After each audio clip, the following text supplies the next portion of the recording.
আমাদের সংবিধানে কোথাও মুক্তিযোদ্ধাদের জন্য কোটার ব্যবস্থা চাকরিতে এটা বলা হয় নাই। মুক্তিযোদ্ধাদের নাতিরা কি মুক্তিযুদ্ধ করেছে?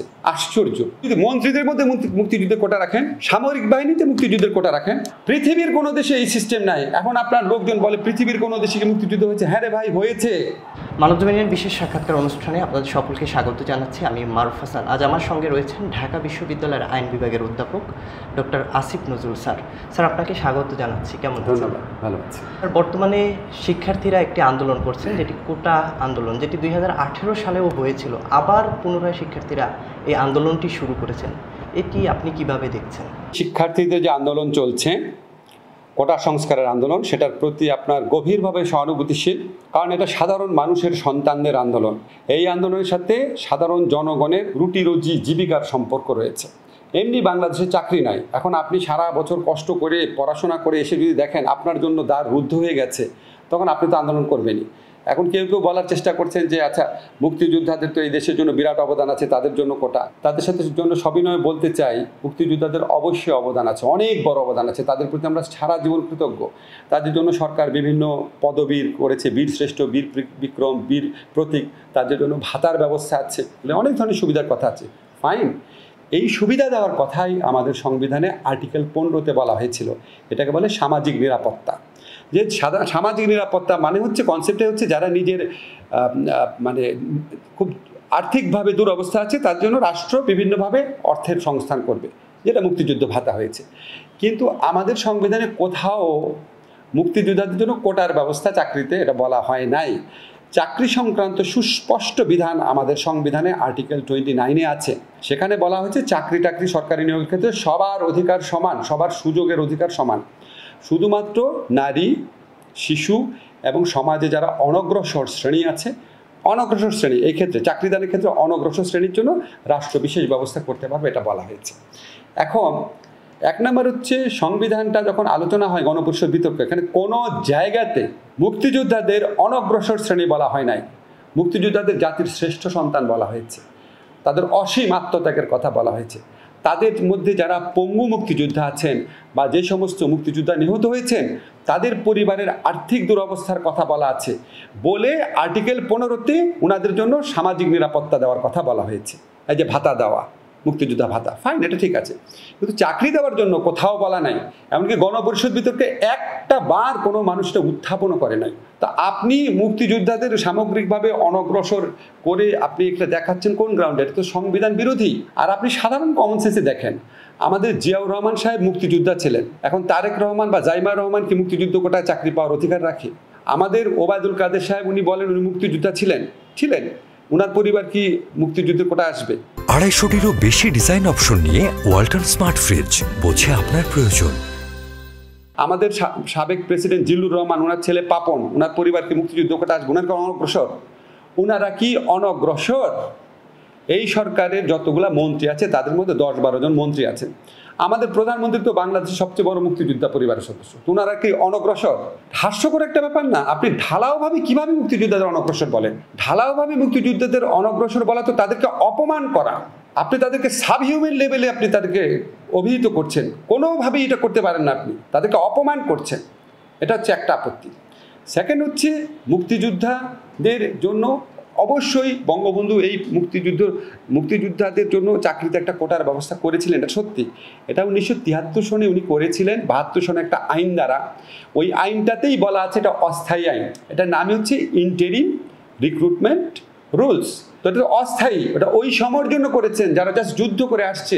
আমি আকবর আলী খানের একটা ইন্টারভিউতে বলেছি, মুক্তিযোদ্ধাদের তখনকার করুণ অবস্থা দেখে ওনাদের জন্য করেছেন। Very good, fine. উনার মুক্তিযোদ্ধাদের ছেলেরা কি মুক্তিযুদ্ধ করেছে? মুক্তিযোদ্ধাদের নাতিরা কি মুক্তিযুদ্ধ করেছে? আশ্চর্য। বংশানুক্রমে কি সবাই আপনার এই আত্মত্যাগ করে? তাহলে আপনি সংসদ সদস্য মুক্তিযোদ্ধাদের কোটা রাখেন, সবই যদি মন্ত্রীদের মধ্যে মুক্তিযুদ্ধের কোটা রাখেন, সামরিক বাহিনীতে মুক্তিযুদ্ধের কোটা রাখেন, 21শে পদকে মুক্তিযুদ্ধের কোটা রাখেন, সবই রাখেন, শুধু সরকারি চাকরিতে কেন? ঠিক না? থার্ড আপত্তি যেটা, তাও যদি জেনুইন মুক্তিযোদ্ধা হতো সমস্যা নাই। এই সরকারের আমলে 62,000 ভুয়া মুক্তিযোদ্ধার বিরুদ্ধে অভিযোগ আসছে। মুক্তিযোদ্ধাদের অরিজিনাল যে তালিকা ছিল সেটাকে এই সরকারের বিভিন্ন আমলে বাড়িয়ে 3 গুণ করা হয়েছে।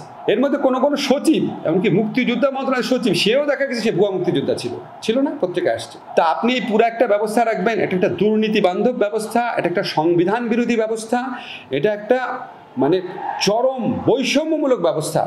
সেটার বিরুদ্ধে সাধারণ ছাত্রছাত্রীরা আন্দোলন করবে না? আপনি তাদের সারা জীবনের যে চাকরির অধিকার, সারা জীবনে নিজের পায়ে দাঁড়ানোর অধিকার, সেটাকে আপনি নিয়ে দিবেন, এটার বিরুদ্ধে আন্দোলন করবে না? ফলে আমি এই আন্দোলনের প্রতি অত্যন্ত সহানুভূতিশীল এবং আমি মনে করি আমাদের মুক্তিযোদ্ধাদের আমরা যতভাবে পারি সম্মানিত করব। ওনাদেরকে আমরা ভাতা আরও বাড়ায় দেন, ভাতা আরও পদক দেন, আরও খেতাব দেন, আরও করেন। ওনারা আমাদের জন্য মানে কি বলবো, প্রাতঃস্মরণীয় ব্যক্তিত্ব।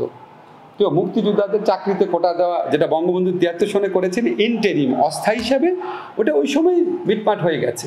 অস্থায়ী জিনিসকে আপনি 50-52 বছর পর আপনি পুনর্বহাল করতে পারেন না।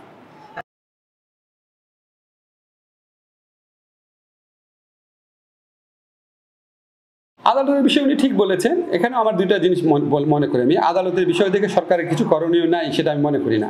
আমি জনাব ওবায়দুল কাদের এবং আওয়ামী লীগের যারা মন্ত্রীরা আছে তাদের সবিনয়ে দুইটা জিনিস বলি। একটা হচ্ছে অ্যাটর্নি জেনারেলের যে অফিস আছে, যারা আদালতে সরকারের পক্ষ থেকে এই ব্যাপারে আপত্তি জানানোর কথা, ওনারা তো আদালতের অংশ না, ওনারা রাষ্ট্রের নির্বাহী বিভাগের অংশ, সরকারের অংশ। তো ওনারা যদি সবিস্তারে রিসার্চ করে সিনসিয়ারলি হাইকোর্টের এই ডিসিশনটার বিরুদ্ধে আপিলেট ডিভিশনে দাঁড়ান, আমি মনে করি ন্যায় বিচারের স্বার্থে অবশ্যই আপিলেট ডিভিশন ওনাদের কথা শুনবেন এবং হাইকোর্টের আদেশটা বাতিল করবেন। এটা আমি দৃঢ়ভাবে বিশ্বাস করি। দেখেন, আমি সাংবিধানিক আইন পড়াই 30-35 বছর যাবৎ। আমি সাংবিধানিক আইনের উপর বিনয়ের সাথে বলি। আমি গণপরিষদ বিতর্কের উপর যে রিসার্চটা করেছি এটা বাংলাদেশি কেউ করে নাই, বিনয়ের সাথে বলছি, করে নাই, এটা তো ফ্যাক্ট। আমার তো একটু কমন সেন্স আছে, আমি তো বাইরে পিএইচডি করা একটা মানুষ, এত বছর যাবৎ পড়াচ্ছি। এটা তো কোনোভাবেই সংবিধানের সাথে সঙ্গতিপূর্ণ না, কোনোভাবেই মুক্তিযুদ্ধের চেতনার সাথে সঙ্গতিপূর্ণ না, কোনোভাবেই কমন সেন্সে যায় না। এটা পৃথিবীর কোনো দেশে এই সিস্টেম নাই। এখন আপনার লোকজন বলে পৃথিবীর কোনো দেশে কি মুক্তিযুদ্ধ হয়েছে? হ্যাঁ রে ভাই, হয়েছে। ইন্দোনেশিয়াতে হয়েছে, ভিয়েতনামে হয়েছে, হাইতিতে হয়েছে, মেক্সিকোতে হয়েছে, আমেরিকাতে হয়েছে, জিম্বাবুয়েতে হয়েছে। আপনি একটা উদাহরণ দেখান যে চিরস্থায়ীভাবে এরকম মুক্তিযোদ্ধা কোটা করে এই করার চেষ্টা করা হচ্ছে। এটা আপনি কোথার থেকে পেলেন? এবং আকবর আলী খান সাহেব বলেছেন একটা উইয়ার্ড ব্যবস্থা, অদ্ভুত ব্যবস্থা, বিদঘুটে ব্যবস্থা বলেছেন। উনি একজন মুক্তিযোদ্ধা ছিলেন, উনি একজন অসীম জ্ঞানী মানুষ ছিলেন। বাংলাদেশে কোন মানুষ আসে অস্বীকার করবে যে আকবর আলী খানের পড়াশোনার কোনো তুলনা নাই? তো উনি তো 2008, 2018 দুইবার অত্যন্ত স্ট্রংলি এটার বিরুদ্ধে কথা বলেছেন। তো আমি মনে করি এখানে আদালতের কথা বলে যে দায়িত্ব মানে এড়ানোর চেষ্টা করছে সরকারের দায়িত্ব, পিন পয়েন্টেড করে দুইটা কথা বলি। এক হচ্ছে যে আপনাদের বললাম এত কিছু ডকুমেন্ট আছে, কিছু অ্যানালাইসিস, পে কমিশনের রিপোর্ট, সংস্কার কমিশন রিপোর্ট, আকবর আলী খানের রিপোর্ট, সংবিধানের ব্যাখ্যা, গণপরিষদ বিতর্ক, এগুলি নিয়ে থরলি রিসার্চ করে আন্তরিকভাবে যদি অ্যাটর্নি জেনারেল অফিস এই ব্যাপারে আপিলেট ডিভিশনে দাঁড়ান, তাহলে এটা আপিলেট ডিভিশনের টিকার আমি কোনো কারণ দেখি না। সরকারের একটা দায়িত্ব হচ্ছে অ্যাটর্নি জেনারেল অফিসকে ওইভাবে ইনস্ট্রাক্ট করা, তারা যেন সর্বাত্মকভাবে এই জিনিসটা নিয়ে আপিলেট ডিভিশনে দাঁড়ায়, এইভাবে হাইকোর্ট ডিভিশনের যে রায়টা সেটাকে বাতিল করার চেষ্টা করা। সেকেন্ড, যেটা আরও গুরুত্বপূর্ণ, ধরেন আপিলেট ডিভিশনের কাছে তারপরও মনে হলো যে না, হাইকোর্ট ডিভিশনের রায়টা ওনারা বহাল রাখলো, এরপরও সরকারের করার আছে। আপনি খেয়াল করে দেখেন, হাইকোর্ট পরিপত্রটা বাতিল করেছে, যেই পরিপত্রে সকল মুক্তিযুদ্ধের কোটা, অন্যান্য কোটা বাতিল করা হয়েছে। তা হাইকোর্ট বলেছে মুক্তিযুদ্ধ সংক্রান্ত যে বিধানটা ছিল পরিপত্রে, এটা যে বাতিল করেছে এটা অবৈধ। ফাইন, আপনি বাতিল করেন না, আপনি ওই পরিপত্রটা সংশোধন করেন। পৃথিবীর কোনো আইনে আছে সরকার একটা পরিপত্র সংশোধন করতে পারবে না? এটা কেউ বলবে? তা আপনি ঠিক আছে, ওই পরিপত্রটা আছে, ওই পরিপত্রটা আপনি সংশোধন করেন, বাতিল করেন না। সংশোধন করে আপনি মুক্তিযুদ্ধের কোটা কমান, ন্যাশনাল করেন, অথবা আপনি এই যেগুলি নিয়ে সবচেয়ে বেশি তীব্র আপত্তি, মুক্তিযুদ্ধ পরিবার একবার যারা কোটা পেয়েছে তার ছেলেও পাবে, তার নাতিও পাবে, ওটা তার হয় না। আপনি একবার যারা কোটা পেয়েছে তারা কোটা পাবে না সেই ব্যবস্থা করেন। পরিপত্র সংশোধন করে বলেন যে একবার যারা কোটা পেয়েছে সেই পরিবার আর পাবে না। 30%টাকে চেঞ্জ করে আপনি বড়জোর 10% করেন। আপনি বলেন যে যদি কোটার পরেও যদি পদ শূন্য থাকে সেখানে মেধাবীর থেকে নিয়োগ করা হবে, সেটা করেন। আমার মনে হয় না এরপর এটার বিরুদ্ধে মানুষ সেভাবে আপত্তি জানাতে পারবে। আরেকটা কথা, খুব ইম্পর্টেন্ট কথা বলে রাখি, যদি 1972 সনে বঙ্গবন্ধুর ইন্টেরিম রিক্রুটমেন্ট রুলসটাকেই আপনি মুক্তিযুদ্ধের চেতনার একমাত্র নিদর্শন হিসাবে রাখেন, তাহলে আপনাকে প্রথমে জাস্টিফাই করতে হবে বঙ্গবন্ধু এটাকে ইন্টেরিম বলেছিল কেন, অস্থায়ী মানে কি। আরেকটা কথা হচ্ছে সংবিধানের 4th শিডিউলের কথা, যে আপনার এই কোটা ব্যবস্থা যারা পুনর্বহাল করতে চান তাদের লয়ার বলেছিলেন 4th সংশোধনীতে অস্থায়ী এবং ক্রান্তিকালীন বিধান এটার কথা বলা আছে, স্পষ্টভাবে কিছুই বলা নেই, নামই উল্লেখ করা হয়নি পুরা সংবিধানে এই ইন্টারিম রিক্রুটমেন্ট পলিসির নামই উল্লেখ করা হয় না। তবে 150 অনুচ্ছেদে বলেছে 4th সংশোধনীতে যেটা আছে সেগুলি আপনার বৈধতা নিয়ে প্রশ্ন তোলা যাবে না। 4th সংশোধনী যেটা আছে এর মধ্যে যদি আপনি থিওরিটিক্যালি ধরে নেন 4th শিডিউলে যে অস্থায়ী এবং ক্রান্তিকালীন বিধান হিসাবে যেই সমস্ত জিনিসের কথা বলা আছে তার মধ্যে থিওরিটিক্যালি হলেও এটা আছে, হ্যাঁ ধরলে নাম থিওরিটিক্যালি আছে কিভাবে আছে, অস্থায়ী ও ক্রান্তিকালীন। 4th শিডিউলের হেডিংই তো অস্থায়ী ও ক্রান্তিকালীন। এখন কি বাংলাদেশে অস্থায়ী এবং ক্রান্তিকাল চলছে? মুক্তিযুদ্ধের 53-54 বছর পর আপনি বলতে পারবেন?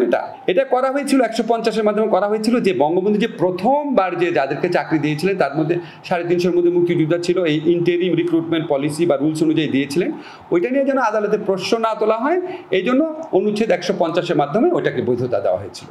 ওই সময়ের ওই রিক্রুটমেন্টটাকে আজীবনের রাখার তো কোনো ইন্টেনশন ছিল না, তাহলে তো এটাকে ইন্টারিম পলিসিও বলতো না, তাহলে এটাকে অস্থায়ী ক্রান্তিকালীন আদেশের মধ্যে দিয়েও বৈধতা করার চেষ্টা করতো না, তাহলে এটাকে আর্টিকেল 29 উনি ক্যাটাগরিক্যালি বলে দিতেন যে মুক্তিযোদ্ধাদের জন্য বিশেষ ব্যবস্থা করলে এটা বৈষম্য হবে না। উনি করেন নাই, গণপরিষদ বিতর্কতে একটা কথা বলা হয় নাই, সেটা বলার কোনো স্কোপ নাই। তো তারপরেও যদি সরকার মনে করে যে ঠিক আছে আমি মুক্তিযোদ্ধাটি দিব, দেন আপনি অসুবিধা নেই, ন্যাশনাল করেন, 10% করেন, 5% করেন। বা আরও সুনির্দিষ্টভাবে গণপরিষদ বিতর্কে বলেছিল পঙ্গু মুক্তিযোদ্ধা আর নিহত মুক্তিযোদ্ধা পরিবারের কথা উল্লেখিত হয়েছিল। আপনি বলেন পঙ্গু মুক্তিযোদ্ধা যারা আছে, নিহত মুক্তিযোদ্ধা আছে, আপনি তাদের বা তাদের পরিবারের দেন। আমার মনে হয় না আপনি যদি বাংলাদেশে বলেন যে পঙ্গু মুক্তিযোদ্ধা বা নিহত মুক্তিযোদ্ধার পরিবারের সন্তানকে দিবেন, কেউ আপত্তি করবে না। আপনি ঢালাওভাবে সমস্ত মুক্তিযোদ্ধা অনগ্রসর, জিয়াউর রহমানের পরিবার অনগ্রসর, তারপরে এই থিওরিটিক্যালি ধরলে আপনার এই বর্তমান সরকারের প্রধানমন্ত্রী সহ যারা মুক্তিযোদ্ধা পরিবার সন্তান ওনারা সবাই অনগ্রসর, এটা কোন বিচারে কোনভাবে এটা অ্যাকসেপ্টেবল হইতে পারে? ঠিক না? কমন সেন্সের ব্যাপার এটা একটা। তো আমি মনে করি সরকারের 2টা করণীয় আছে। এক হচ্ছে আপনি অ্যাটর্নি জেনারেল অফিসের মাধ্যমে সিনসিয়ারলি, আন্তরিকভাবে, স্ট্রংলি হাইকোর্টের আদেশটার বিরুদ্ধে অ্যাপিলেট ডিভিশনে দাঁড়ান, ন্যায় বিচারের স্বার্থে এটা অবশ্যই সেখানে গ্রহণীয় হওয়ার কথা আমার মতে। আর যদি তারপরও আপিলেট ডিভিশন যদি মনে করে না, আপিলেট ডিভিশনের নিজস্ব বিচার বিবেচনা অনুযায়ী যদি মনে করে না হাইকোর্ট ডিভিশনে যে আদেশটা হয়েছে বৈধ, তখন আপনি পরিপত্র সংশোধন করেন। সংশোধন করে আপনি যদি বঙ্গবন্ধুর এটাই রাখতে চান তাহলে আপনাকে শুধু মুক্তিযোদ্ধাদের কোটা দিতে হবে। 1973 সনে যেটা হয়েছে বা 72 সনের পলিসি যেটা হয়েছে সেটা যদি আপনি হুবহু রাখতে চান, মানে ওইটাই যদি মুক্তিযুদ্ধের চেতনার প্রমাণ হয় একমাত্র, তাহলে শুধু মুক্তিযোদ্ধাদের 30% দেন, আপনি পাবেন 30% মুক্তিযোদ্ধা। ওনাদের চাকরির বয়স আছে, তার তো কোনোভাবে রাখা যায় না। সো আমার কথা হচ্ছে আপনি হাইকোর্টে আপিলেট ডিভিশনের বিরুদ্ধে দাঁড়াবেন, তারপরে যদি আপনারা হেরে যান আপনি নতুন পরিপত্র জারি করে সংশোধন করেন, সংশোধন করে আন্দোলনকারীদের দাবি মেনে যান। হয় আপনি শুধুমাত্র পঙ্গু এবং অসুস্থ মুক্তি এবং নিহত মুক্তিযোদ্ধার পরিবারদের জন্য রাখেন, অথবা ওই পরিপত্র 72 সনের রুলস রাখতে হলে শুধুমাত্র মুক্তিযোদ্ধা পরিবারে রাখেন, কিন্তু 30% শুধুমাত্র মুক্তিযোদ্ধা, তার সন্তান বা পোষ্যরা না। অথবা আপনি এটাকে র্যাশনালাইজ করে 10%-এ নামিয়ে আনেন, এবং অবশ্যই বলবেন পদ শূন্য থাকে ওটা মেধা দ্বারা পূর্ণ হবে, একটা পরিবার একাধিক পাবে না। এগুলি করেন, আমার মনে হয় আন্দোলনকারীরাও এটা বুঝবে এবং এই আদালত ব্যবস্থাকে প্রতি শ্রদ্ধা রেখেই এটা করা সম্ভব বলে আমি মনে করি।